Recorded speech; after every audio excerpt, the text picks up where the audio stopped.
Forget everything you think you know about limits. Close your eyes and listen. It's not the wind, it's the roar of a raging strait. A watery corridor that for centuries dictated a single law. Here, one world ends and another begins. This is the story of a line drawn not with ink, but with steel, courage, and an obstinacy bordering on the divine. It is the chronicle of how Japan gazed into the abyss that separated its sacred islands and refused to take no for an answer. How do you plant a flag on the seabed, 240 meters deep, where the pressure could crush a submarine like a soda can? How do you build a path in the realm of perpetual darkness, where the rock itself is a treacherous enemy? Prepare to descend. This is not a journey across the water. It is a dive into the psyche of extreme engineering, an odyssey to the depths where humankind decided that even the weight of the Pacific Ocean was a price it was willing to pay. The door to the Seikan Tunnel is open. Breathing is optional.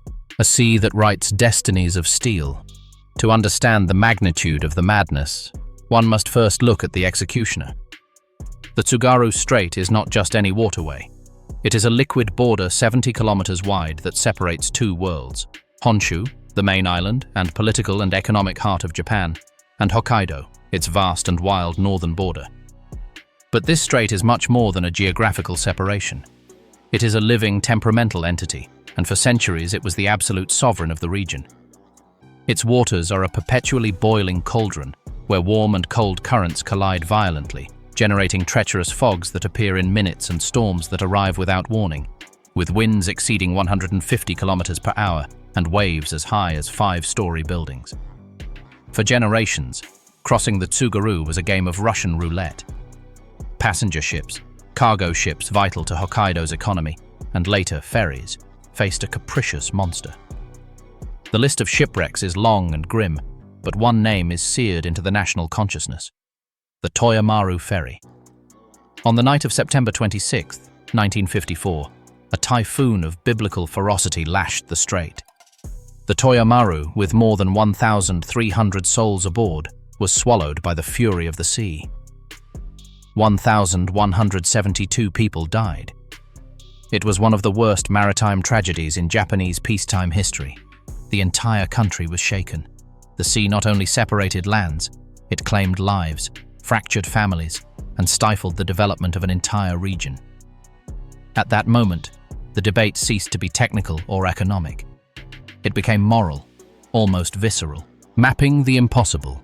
With the political decision made in the wake of the tragedy in the mid-1950s, Japan's top engineers and geologists faced the most daunting blank page of their careers. Their mission: to find a stable passage through the seabed of the Tsugaru Strait.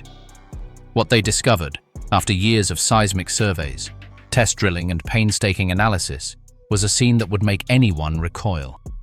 The subsoil was not a solid, friendly foundation. It was a geological battlefield, an open book of the planet's telluric fury. The first thing that emerged from the maps were 9 active geological faults, deep scars in the Earth's crust, where the planet's energy is released in the form of earthquakes. Crossing even one of these faults on land was already a monumental challenge. To think about building a stable tunnel through 9 of them under the sea was to enter the realm of the absurd. But the nightmare didn't end there. The predominant material wasn't a compact, predictable sedimentary rock. It was rhyolite and andesite, young, fractured, and extremely unstable volcanic rocks. Imagine trying to excavate a tunnel through a gigantic cake of ash and loose rock, constantly soaked by ocean pressure. Every meter excavated would be a negotiation with collapse.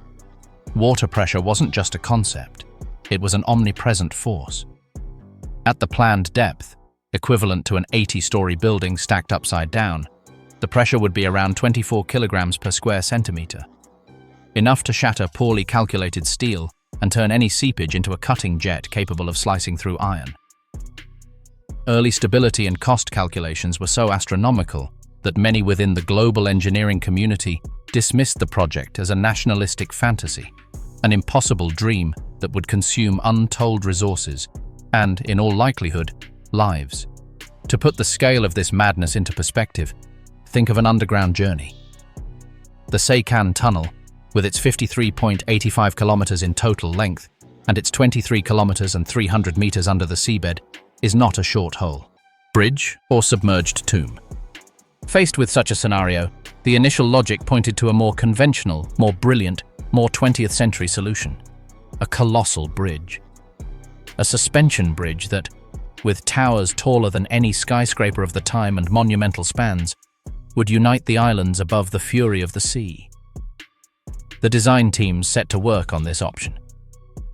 The sketches showed imposing structures, symbols of progress against the sky. But the more it was analyzed, the more cracks appeared in this aerial dream. The first problem was the foundations themselves. To anchor towers of such magnitude in the strait, it would be necessary to build pillars on the seabed at depths exceeding 200 meters. The engineering of the time simply did not have the technology to construct watertight caissons and establish stable foundations in such a deep place with such violent currents. It was like trying to build a house of cards in the middle of a hurricane. The second and more lethal problem was the weather. The Tsugaru Strait is a highway for typhoons. A bridge of such magnitude would become a perfect target for winds easily exceeding 200 kilometers per hour. The calculations for dynamic loads, material fatigue under constant oscillations, and the risk of collapse during a superstorm were unacceptably high.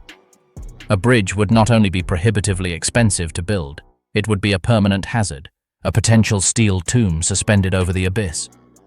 It was then that the most radical option, the one everyone had considered the harebrained Plan B, began to gain traction.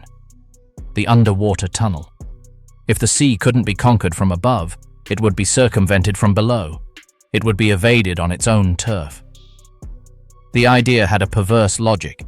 Beneath the seabed, the tunnel would be safe from storms, winds, and waves. The enemy would no longer be the weather, but geology and hydrostatic pressure.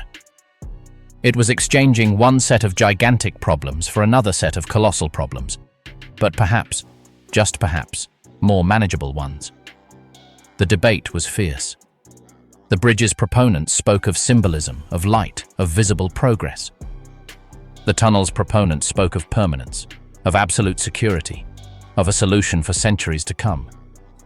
Finally, after years of study and painful realism, the scales tipped. In 1964, the Japanese government officially approved the Seikan Tunnel project. It would not be a bridge to the future. It would be a shaft to the underworld. The weapon had been chosen, not steel rising, but concrete descending. The suicidal folly now had a name, an incalculable budget, and a starting point. Civil engineering's greatest battle against the elements was about to be fought not on the surface, but in the dark, damp bowels of the planet. The tunnel boring machines, the frontier of advancement. The dawn of March 3, 1971, did not witness a grand ceremony on the shores of the Tsugaru Strait. Instead, at a construction site covered in mud and surrounded by the constant hum of generators and heavy machinery, a group of engineers and laborers gathered around a metal structure that seemed straight out of a Jules Verne novel. It was the multifaceted tunnel boring machine, a mechanical beast 70 meters long and weighing over 400 tons. Its face a heavily armored cutting head studded with 54 tungsten carbide cutters, each the size of a dinner plate. This monster was not going to open the main tunnel, but something more modest and at the same time infinitely riskier, the pilot exploration tunnel. A cylinder barely 4.5 meters in diameter, its purpose not the glory of transportation, but the collection of raw data, the tactile exploration of the geological hell that maps could only suggest with dotted lines and question marks. As this machine began its slow descent from the coast of Honshu, a twin started the same journey from the north, from Hokkaido. The idea was quixotic in its simplicity. To have these two mechanical probes meet at a calculated point beneath the seabed, sealing the viability of the grandest dream with a steely handshake. But inside that narrow tube, where the air smelled of hot hydraulic oil and pulverized rock, the quixotic undertaking transformed into a nightmare of sweat and constant fear. The frontier of exploration was a place that defied human physiology. The temperature, generated by the friction of the cutters against the rock and the natural geothermal heat of the depths, remained steady between 38 and 42 degrees Celsius. The humidity, condensed from the humid air that entered from outside and the water that seeped from the walls, reached 100%.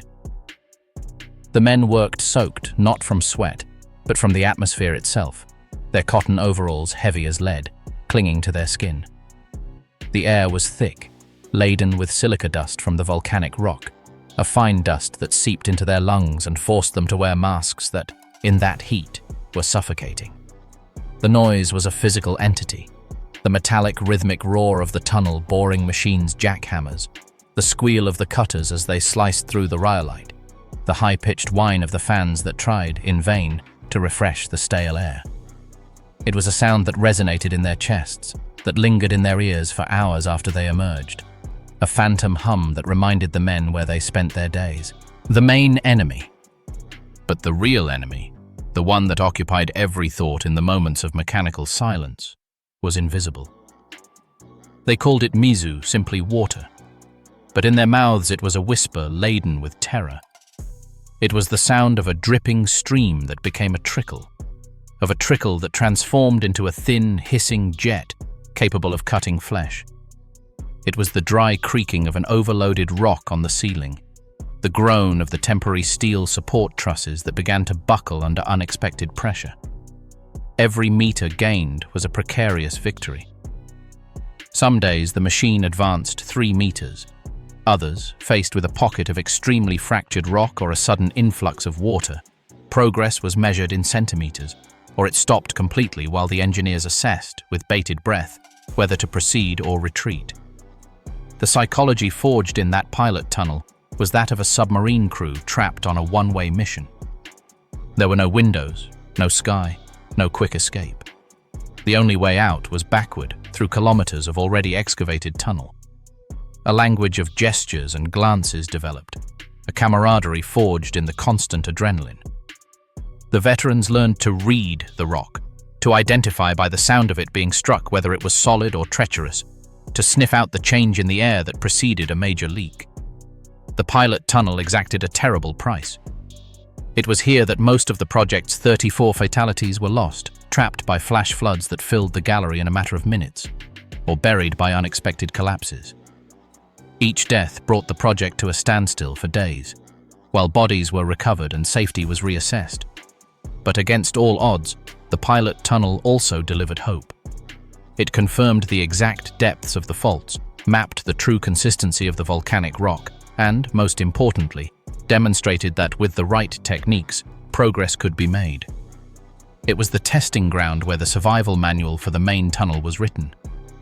Without this forgotten feat, this bloody and heroic dress rehearsal, the Seikan would have remained forever a line on a map, an untried folly.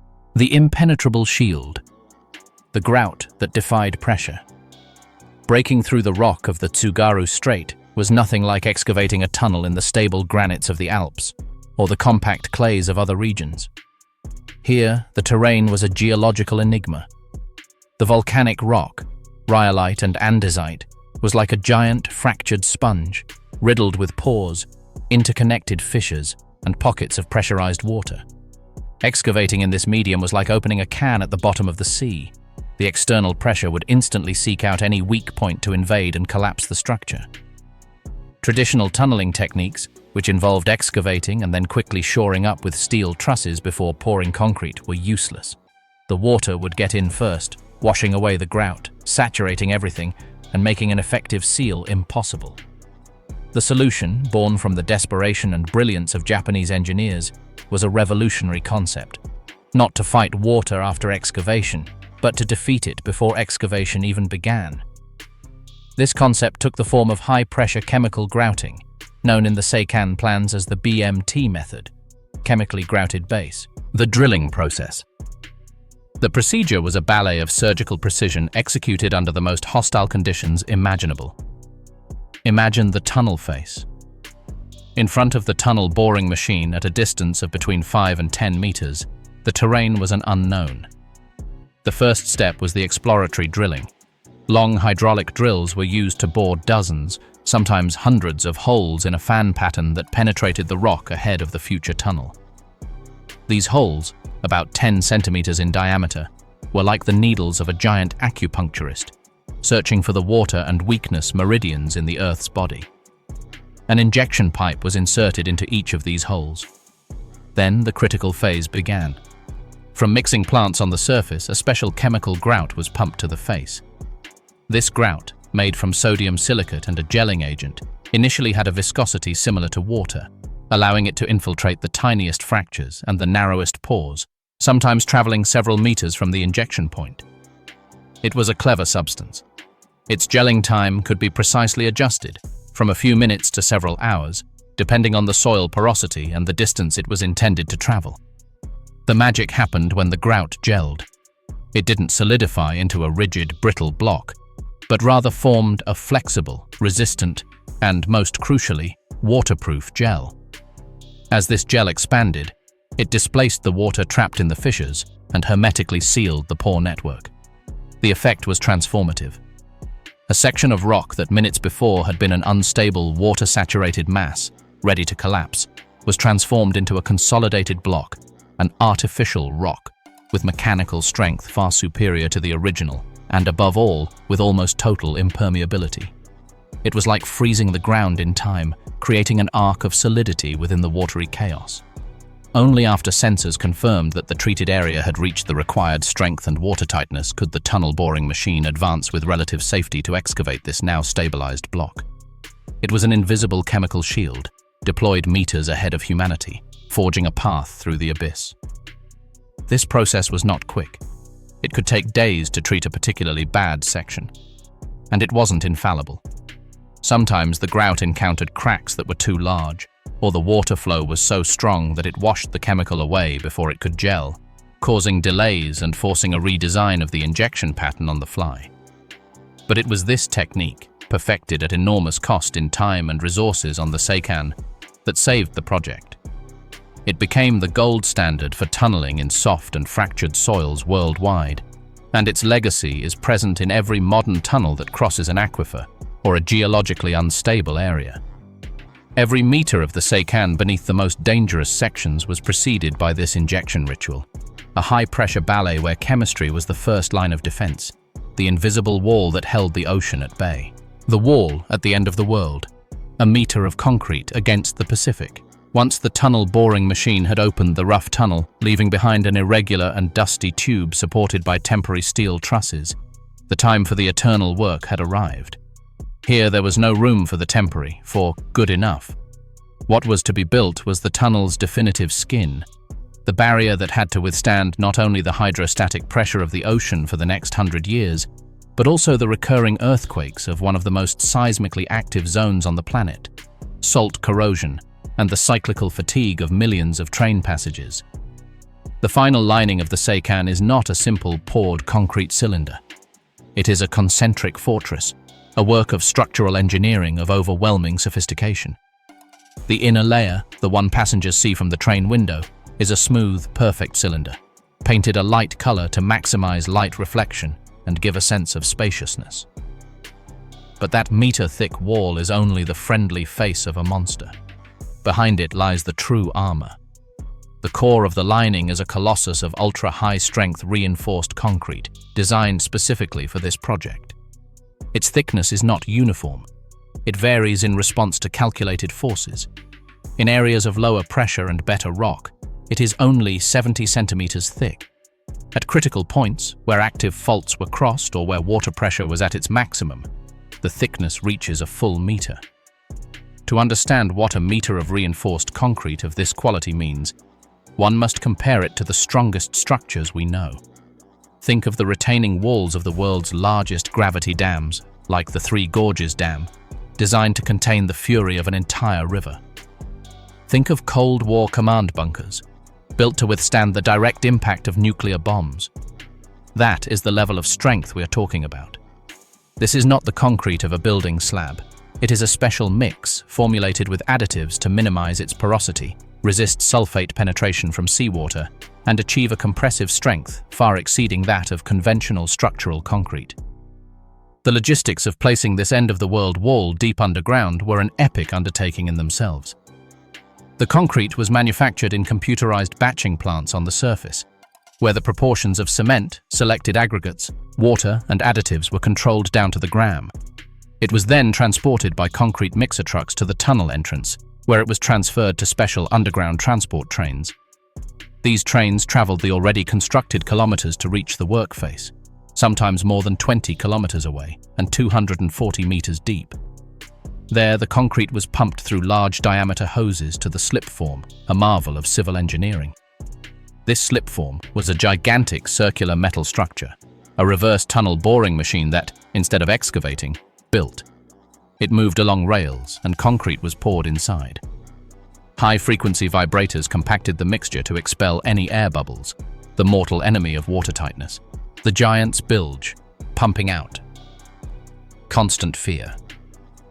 A tunnel, however perfect its design and construction, is never completely dry. It's a law of physics and geology. Ocean pressure is a patient and relentless artist of infiltration, finding microscopic pores in the concrete, exploiting residual stresses, or simply condensing the moisture from the air breathed by passengers and crew in the frigid depths. On the Seikan, water is not a minor inconvenience. It is the permanent antagonist, a liquid ghost lurking behind every inch of concrete. And its counterpart, the system that keeps this ghost at bay, is the mechanical heart and autonomous nervous system of the tunnel, the pumping and drainage network. This is not an auxiliary installation. It is the reason the tunnel remains operational decades after its construction. It is a parallel work of engineering, as complex and vital as the tunnel itself. The system functions like the lymphatic and circulatory systems of a giant organism. First, the water is captured. Along the entire length of the tunnel floor run drainage channels covered with grates. Water that seeps through the walls or condenses drips into these channels. In addition, at the lowest points of the tunnel profile, since it's not completely flat but has gentle slopes to facilitate drainage, enormous sumps were built, collection chambers carved into the rock beneath the railway. Water is channeled by gravity into these chambers.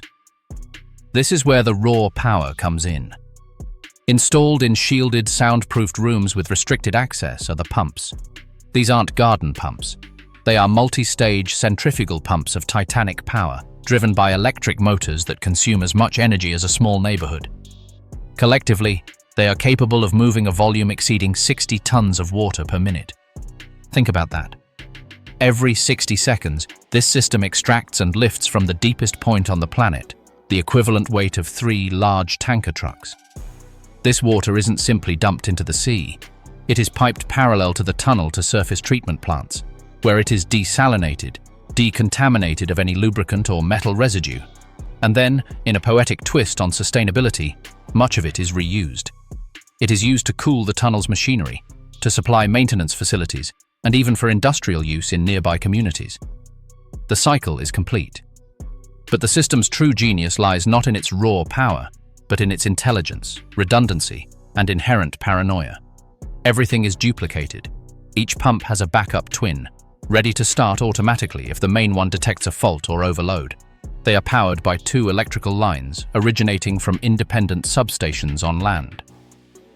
And if, in the catastrophic scenario of a total blackout, both lines were to fail, banks of emergency diesel generators, with autonomy for several days, would start in less than 30 seconds to take over.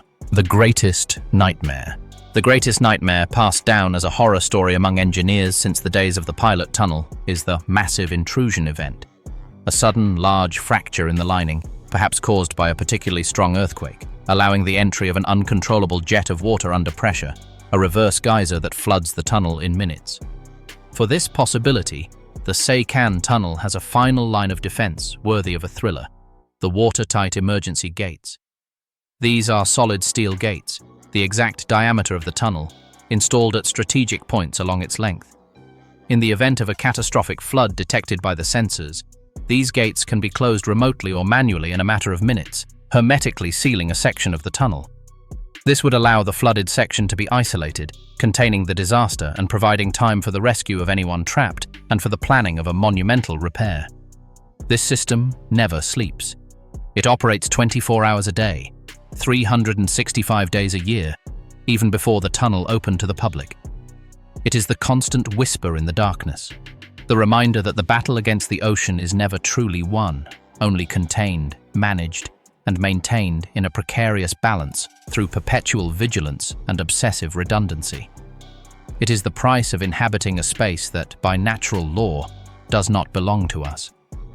After decades of this silent and titanic battle, after millions of hours of work in the dark and a cost that transcended the economic to enter the human and the symbolic realms, the tunnel finally opened its jaws to the future. On March 13, 1988, a test train made the first complete journey under the Tsugaru Strait, a journey that was more a sigh of relief than a shout of triumph. But a project of this magnitude is never just a hole in the ground through which trains pass. It is a vital organ implanted in the Earth's crust, a nervous system of steel, concrete, and algorithms that beats in the darkness with its own rhythm. Its very existence is a perpetual war report against the impossible, a testament to the fact that limits are provisional. And its legacy, what came after the last tunneler emerged to the surface for the final time and removed his helmet, is what forever redefined what humanity believes is possible about connecting not only lands, but eras, knowledge, and futures. The pharaonic undertaking was complete. Now its true and eternal life began as a guardian, as a data beacon in the darkness, and as the most powerful message we can send to tomorrow.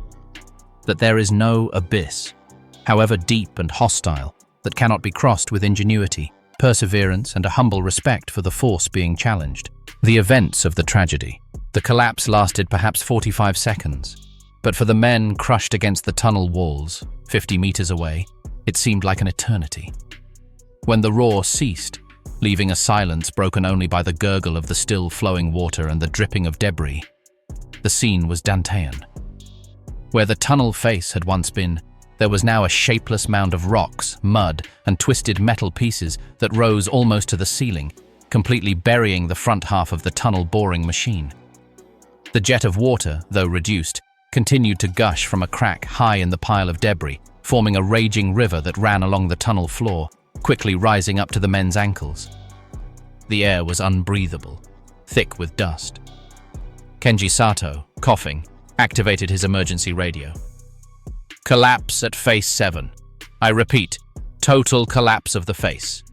The machine is buried. There's a massive leak. We need evacuation and rescue teams now. His voice was raspy but calm. Training had overcome panic. Luckily, all the men had managed to retreat far enough. There were no victims trapped under the rubble, but they were in a trap. The water was rising. The only way out was to run the 3 kilometers to the nearest access shaft in partial darkness, with the icy seawater rushing up their legs and the constant risk of further collapses in the damaged tunnel. As the team began the arduous retreat, monitoring the water level that now reached their knees, the news triggered crisis protocols on the surface.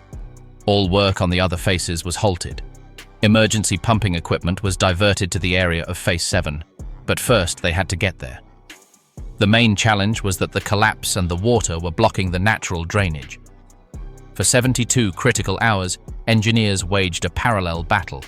On one side, rescue teams in immersion suits and temporary steel reinforcements made their way to the area to secure it and search, with bated breath, for any sign that anyone might be trapped. Fortunately, there were none. On the other, high-capacity portable pumps were installed to contain the water level, while a permanent solution was devised. The solution was a demonstration of ingenuity under pressure. Simply clearing the rubble wasn't an option. The water would make that impossible. Instead, the engineers decided to go around the problem. Using data from the pilot tunnel, they excavated a small detour, a bypass gallery that skirted the collapse zone on one side where the rock was slightly more stable. This detour, barely 4 meters in diameter, took 3 months to complete. It was a work within a work, an emergency tunnel that allowed access, drainage, and ventilation to be restored on the other side of the collapse. Only then, with the area drained and stabilized by massive grout injections from multiple angles, could the extremely slow and dangerous task of removing the debris and recovering what remained of the tunnel boring machine begin. The machine, a multi-million-dollar loss, was partially dismantled on site and its remains hauled out piece by piece. The first train in the Kingdom of Neptune. On March 13, 1988, there were no grand speeches before crowds, no ribbon cutting in the sun. The ceremony was austere, subterranean, almost intimate. A test train, loaded with engineers, officials, and a few journalists, descended the Honshu access ramp and plunged into the sunlit concrete gorge. It wasn't an inauguration in the conventional sense, it was the first verifiable heartbeat of the creature. It was proof that the dream, or nightmare, was breathing. For the first civilian travelers who followed, the experience wasn't just a train ride. It was a ritual immersion. Leaving daylight behind, the train begins a gentle but relentless descent, a spiral into the depths that lasts for several minutes. The pressure changes in your ears, a physical reminder that you are entering an unnatural realm. At 240 meters below sea level, you reach the deepest point. Through the windows, all you see is the smooth, grey wall of the cladding, illuminated by the dim, spaced-out lights that disappear into the curve of the vault, creating an effect of tubular infinity. The silence is what strikes you most. It's not the silence of a library, but the sepulchral silence of a planetary crypt, broken only by the soft, muffled hum of the wheels on the rails, a sound that seems absorbed by the overwhelming mass of rock and water above. There is no landscape, no sky, no references to speed. Only the sensation of gliding through the interior of a giant artery. During the 23 kilometers and 300 meters that run beneath the seabed, time and space are distorted. You are an intruder in a realm where humanity has no right to be, moving in a bubble of ingenuity through the perpetual darkness of Neptune. It is an experience of simultaneous humility and awe. You know that above your head, there are not 10 meters of earth, but hundreds of meters of rock, and above it, the living and moving weight of the entire Pacific Ocean at that point. More than a tunnel, the seismic guardian, if its function as a transportation route proved less vital than anticipated, fate had an even more crucial role in store for the Seikan Tunnel, one for which its very nature made it the perfect instrument. Japan sits on the Pacific Ring of Fire. It is the most seismically active country in the world. And the Seikan Tunnel not only crosses 9 active faults, but also lies in one of the most seismically active zones on the planet. The engineers soon realized that they had unwittingly built the most sensitive and deepest geological stethoscope ever created. Embedded in the concrete lining, along its entire length, was a network of hundreds of state-of-the-art sensors, accelerometers, strain gauges, water pressure gauges in the rock, and detectors of millimeter-level strain. This network doesn't monitor the tunnel's health, it listens to the heartbeat of the Earth. The Seikan Tunnel thus became a 54-kilometer-long linear seismological station, capable of detecting and analyzing with unprecedented precision even the subtlest movements of the faults that run through it. The data it collects is pure gold for seismologists. It allows them to map in real time how each fault behaves, how stress accumulates, and how seismic waves propagate through different types of rock at great depths. This information is vital for refining earthquake prediction models, not for predicting the day and time, which is still impossible, but for better understanding stress cycles and improving early warning systems for the millions of people who live on Honshu and Hokkaido. In essence, the tunnel is a first-line civil defense system. Its existence allows Japan to hear the rumblings of the monster beneath its feet with a clarity that no surface network could match. The Steel Testament. What the Seikan tells the future. The Seikan Tunnel is a time capsule, a physical bridge between 2 eras of engineering. It was conceived with mid-20th century technology, endured and built with the ingenuity of the 70s and 80s, and inaugurated at the dawn of the digital revolution. But its most important legacy lies not in its past, but in the future it helped to shape. It was the full-scale laboratory where techniques that are now standard were tested and perfected. High-pressure chemical grouting, integrated monitoring systems, deep-ground mass concrete logistics, and the psychology of tunneling under extreme conditions.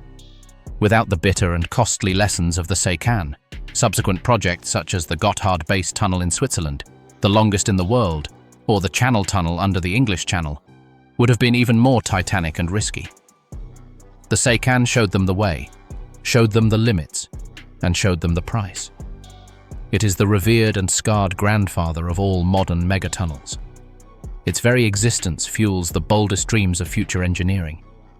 The idea of a floating or submerged tunnel across the Strait of Gibraltar to link Europe and Africa, or underwater connections between continents that today seem like fantasy. The Seikan proved that if the incentive is strong enough, be it pain, ambition, or necessity, no marine abyss is invincible. But perhaps its most profound testament is philosophical. The Seikan is not a triumph over nature. Nature is still there, above, untouched and ferocious. The tunnel is a triumph over human resignation.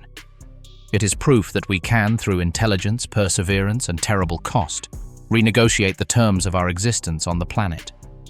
Not to dominate, but to coexist in new ways. We don't build tunnels to cross water. We build futures to deny separation. Thus, in the perpetual darkness, 240 meters below the surface, beats the heart of human stubbornness. The Seikan Tunnel is not merely an engineering feat. It is a silent monument to the refusal to accept a no written by geography and climate. It is a scar of pure ingenuity on the face of the abyss, a reminder that our limits are often those we dare to draw ourselves. And as a train glides like a phantom of light through its interior, carrying its cargo of lives and stories from one island to another, it fulfills its most essential function: to be a message of connection, launched again and again across time from the bottom of the sea, demonstrating that even in the realm of eternal pressure and darkness, the human will can carve a path to the light.